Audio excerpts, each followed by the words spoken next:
detection generation. It's when you have 75% plus AI detection, even if you wrote it, I think sometimes it's best to play it safe.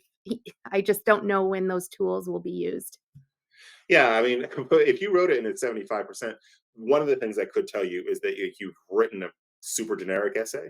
Mhm. And Mhm. the other thing to kind of note, and on experience, I've seen this, is on very short essay prompts. So, say anything under 200 words.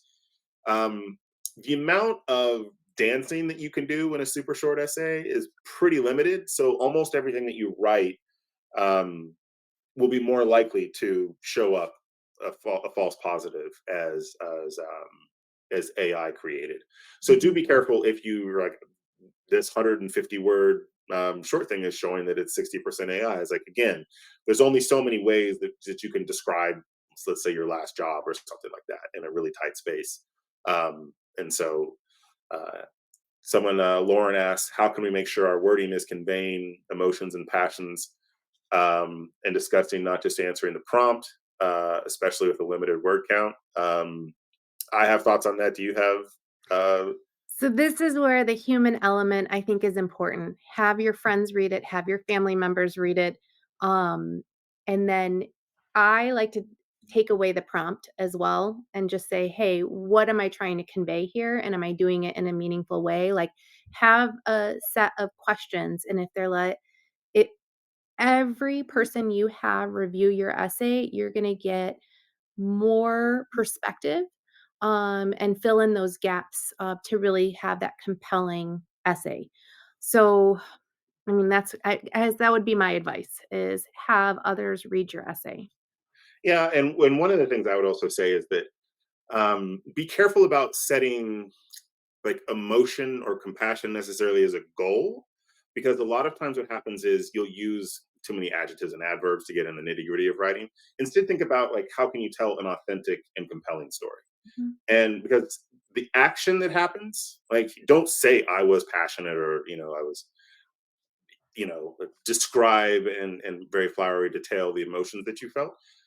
Find ways to show that you were acting passionately. Like what is the thing that you were doing. So if you want to say like anytime you're describing a trait that you have, kind of circle that and be like, I shouldn't be saying I have a great work ethic. I should be showing an Showing it. instance of great work ethic. Because, like I can tell you I'm the smartest, most wonderful, most amazingly handsome person in the world, but that's just me saying nonsense. I need to show you in the course of an essay those things. And so, yes, you do want to have emotional content, right? It doesn't have to be a Jane Austen novel, but like emotional content is there, but you do that through the selection of stories in a thoughtful way. Mhm. And your actions will be the thing that conveys the thing that you're concerned about, which is like passion and emotion. We have like 90 seconds Oh, left. Do you have like a big picture takeaway for people who are concerned about the use of AI and like how they should think about it and approach it? I mean, just the fact that you're on this call with Brian and myself right now is that you're thinking intentionally about it. And it's likely a tool that you find of value and you're trying to use it in an ethical and meaningful way. So I think first and foremost, wonderful. But then each program, each institution, each university is going to approach this differently, because it is so new. And being a disruptive technology, anything new takes time, one to evolve, and two to find out how it plays into this new landscape of admissions and usage. Yeah, So I'm sorry. I think being on staying on top of kind of what is important to each of your programs is going to be relevant and important as you go into the application portion of your submission. And most of you are going to be round two applicants. Um, and I don't have all the answers, right? Like we're trying to figure this out just as you are too. So that's why I wanted to take time with Brian to be on here because of the fact that this is new and we're trying to figure out it as well. And we're trying to do this in a very transparent way, in a meaningful way to our prospective students. Yeah, and the only thing I would add is my experience is the ways that are the most ethical are also the ones that produce the best results. So, using it to figure out ways to brainstorm, using it to figure out things about your life that you might want to write about, using it as a way to kickstart the process and not as a way to create words for you, that's always going to produce a better essay than if you just had them, had ChatGPT create an essay whole cloth. Mhm. We are out of time, Andrea. I really enjoyed talking to you. Thank you very much, Same. and all the students as well. Thank you for Yeah, thank you answering. everyone for your time.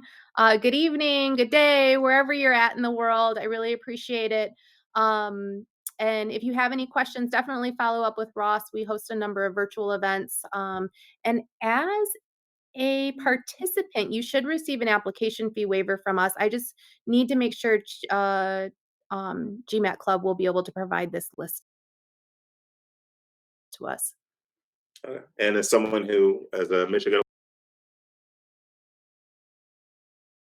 alum, Ann Arbor is amazing. So I will give it my thumbs up. And if you need help, Smart. Go blue. that's right, go blue. If you need help working your way through personal statements, etc., please check us out at gurufy.com. And we'll help you with that, whether it's AI detection stuff or more nuts and bolts how to build your essay. All right. Thank you very much. All And right. thank you Thanks, very much, Andrea. Brian. And everyone have a great day. Bye.